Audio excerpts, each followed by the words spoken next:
lo dejaron todo y siguieron a Jesús. Hasta este momento de la pesca milagrosa, Jesús había tenido relaciones esporádicas y algo lejanas con Simón Pedro y sus compañeros pescadores. Pero, en contexto de Evangelio de hoy, nos encontramos con Jesús, que va directo al grano con ellos.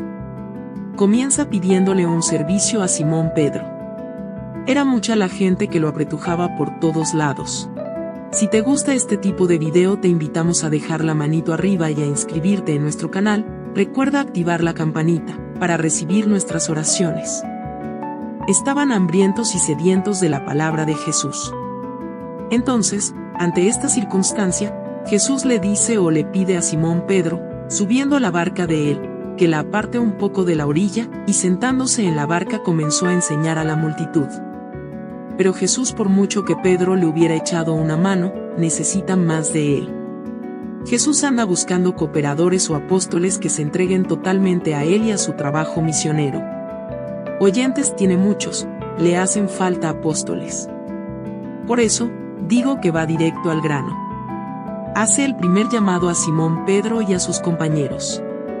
Después que terminó de hablar a la gente, Jesús, sabiendo muy bien lo que iba a hacer, dijo a Simón: lleva la barca a la parte más honda y echa las redes para pescar. Esta petición es un llamado. Jesús le está pidiendo algo a Pedro que va contra toda su esperanza humana. Sabía que habían bregado toda la noche y no habían pescado nada. Pero Jesús, cuando llama, llama de verdad y en forma directa.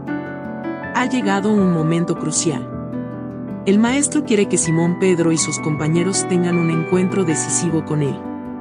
Encuentro personal indispensable para poder seguir a Cristo. El que no se encuentra personalmente con Jesús podrá decir que es cristiano, tal vez por costumbre y tradición. Pero hemos dicho otras veces anteriores, que hay cristianos católicos sin Cristo, incluso sacerdotes y teólogos. Y estos malamente podrán ser apóstoles. Ahora se trata de que Cristo busca ese encuentro personal porque necesita apóstoles. Por eso, ante la palabra y orden directa de Jesús, Simón Pedro respondió: porque tú lo mandas echaré las redes, y al hacerlo pescaron tantos peces que las redes estaban por romperse. Los pescadores se sintieron tocados especialmente por el Señor. Primero Simón Pedro, al ver el milagro, se sintió tocado en su vida interior y pecadora. Comprendió la grandeza del que lo estaba ordenando y llamando personalmente con su palabra. Al ver esto, Simón Pedro se arrodilló ante Jesús, diciendo: Señor, apártate de mí, porque soy un pecador. Jesús ha tocado a fondo a Pedro, ha llegado a su vida interior y de pecado como los tenemos nosotros. Y Pedro hace su primer acto de fe en la persona de Jesús, y en la persona divina del Señor. Jesús, no obstante, empleará pecadores para salvar pecadores. Lo mismo le pasaba a Santiago y Juan, hijos de Zebedeo, compañeros de Simón. Pero Jesús dijo a Simón: no temas, de hoy en adelante serás pescador de hombres. Entonces llevaron sus barcas a tierra, lo dejaron todo, y esto bien subrayado, y siguieron a Jesús. Abandonaron todo. No era mucho lo que tenían, pero, para ellos, era toda su vida, trabajo, familia, y todo su pasado de pecadores. Pasaron a ser apóstoles. Apóstol significa enviado. Cristo es el que escogió y los envía en su nombre a echar las redes y ser pescadores de hombres. Cristo no ha podido ser y estar más claro. Él se hace encontrar personalmente por ellos, y les ha llamado a ser sus apóstoles. Cristo los necesita. Él va a instaurar el reino y sus apóstoles, con la ayuda del Espíritu, seguirán llamando en nombre del Señor, ayudándole a fundar el pueblo de Dios para prolongar la misión de reino comenzada por Cristo. Aquí se entiende lo que es el seguimiento de Cristo. Es radical. Lo dejaron todo y siguieron a Jesús. Para entender el seguimiento de Cristo, la respuesta de los apóstoles es decisiva. El llamamiento de Jesús tiene la exigencia e introduce, después del encuentro personal con Él, y su llamada, una dinámica de dejarlo todo. Una exigencia a la cual nos hemos referido anteriormente. Es una exigencia de pobreza. Es cierto que la llamada podrá ser más o menos profunda y radical, y aún podrá, como a los apóstoles, arrancarlos de sus hogares familiares y de sus trabajos y oficios, para una dedicación total y exclusiva a la evangelización, que es primera y más concluyente que la sola y primera centralización en los sacramentos. Una iglesia y un apostolado centralizado en los sacramentos, centra en sí misma y en el clero a la iglesia, pueblo de Dios. Pero la exigencia de pobreza de dejarlo todo, está agregada en la llamada personal de Jesús. No como un consejo, solo para religiosos o misioneros, también para ellos. Ojalá todos nos revisemos y cumplamos, uno su voto y otro su promesa de pobreza. Decía, no solo para religiosos y sacerdotes, sino para todos. El que no renuncia a todo lo que tiene no puede ser discípulo mío, Lucas 14, 33. Este modelo de vida pobre se exige en el Evangelio a todos los creyentes en Cristo y por eso podemos llamarlo pobreza evangélica. Puebla 1148.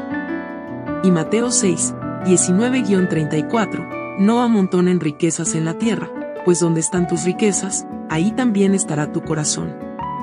Es imposible servir al mismo tiempo a Dios y a las riquezas. Cada uno puede seguir leyendo hasta el versículo 34. La exigencia de la pobreza, como solidaridad con el pobre y como rechazo de la situación en que vive la mayoría del continente. De la misma manera, el testimonio de una iglesia pobre puede evangelizar a los ricos que tienen su corazón apegado a las riquezas, convirtiéndolos y liberándolos de esta esclavitud y de su egoísmo. Puebla 1156. Yo me atrevería, con mucho amor a mi iglesia, que con respecto a la pobreza, nos preguntáramos, Iglesia, ¿qué dices de ti misma?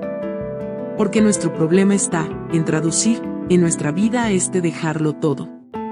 Creo que no hay seguimiento de Cristo sin desprendimiento material, aunque reconozco grandes testimonios de pobreza evangélica en muchos hermanos de iglesia. Aprovecho de insistir en una iglesia más profética en un mundo globalizado con un sistema económico perverso e inhumano, que hace la pobreza, la miseria e indigencia en tantos hermanos y familias de nuestro continente. Un sistema que es tentación a la violencia porque el sistema es violento. Uno ve que políticos que propician este neoliberalismo y capitalismo salvaje, ante la reacción de los pobres y oprimidos por el sistema, inmediatamente sacan palabras que los acusan de violentistas e incluso de terroristas, aplicando una ley antiterrorista injusta contra ellos, rasgando vestiduras, olvidándose de dos cosas. 1. Que ellos y su sistema es violento y, en la práctica, siguen aplicando la inmoral doctrina de seguridad nacional. 2. Que muchos de ellos aplicaron, siendo cómplices, un terrorismo de Estado. Aprovecho de solidarizar con pueblo mapuche que está sufriendo la aplicación torpe e inviable, para un proceso justo, de una ley antiterrorista. Chile y el Estado chileno tiene una deuda histórica con los mapuches, hombres de la tierra. Todo esto lo digo, porque creo que tiene que ver con la aplicación, en nuestra vida de discípulos de Cristo, de ese dejarlo todo y seguir a Cristo. Porque la renuncia radical y pobreza evangélica, tiene y supone también una renuncia, y que la pide Cristo en una actitud de libertad interior, que nos hace estar dispuestos a dejar cualquier cosa que se haga incompatible con la exigencia del Señor. Cada uno, cada día, y en cada circunstancia de la vida, que vivimos, tomando las injusticias sociales, que hace pobres a hermanos nuestros, tenemos que saber discernir, con el Espíritu de Dios, en qué forma vamos a concretar el dejarlo todo y seguir a Cristo en el hermano que sufre la explotación de un sistema económico aplicado e impuesto por una minoría. Creo que para los de América Latina y el Caribe, la pobreza que Dios nos pide, no puede prescindir del hecho de que grandes cantidades de hermanos viven en la miseria. Son los millones que piden a sus pastores una liberación que no les llega de ninguna parte. Medellín.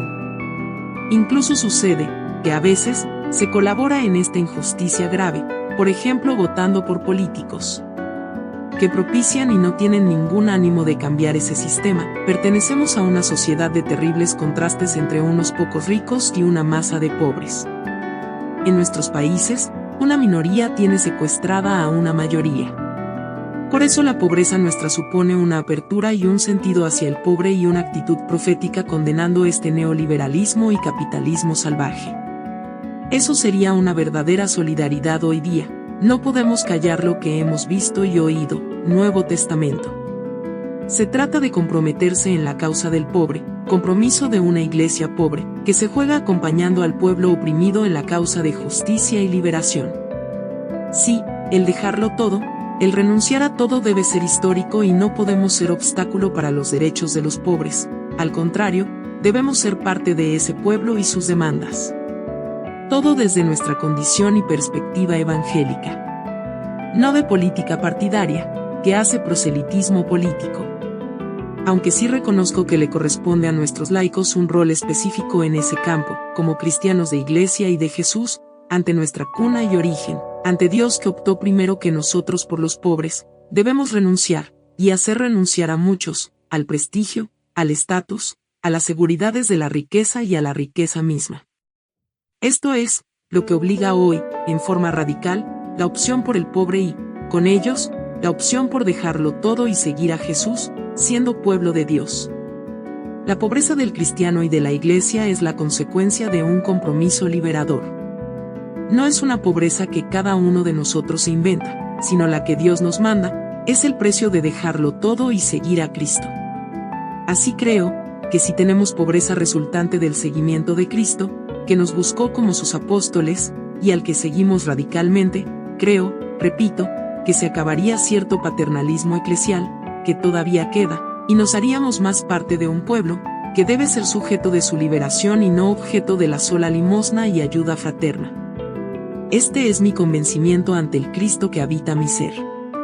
Creo que esto lo saben los cristianos, laicos, obispos, sacerdotes, religiosos y religiosas, hasta el mismo Papa. A nombre de Jesús, echarán las redes, lo dejarán todo para seguir a Cristo, solidarizando con pobres en situaciones concretas.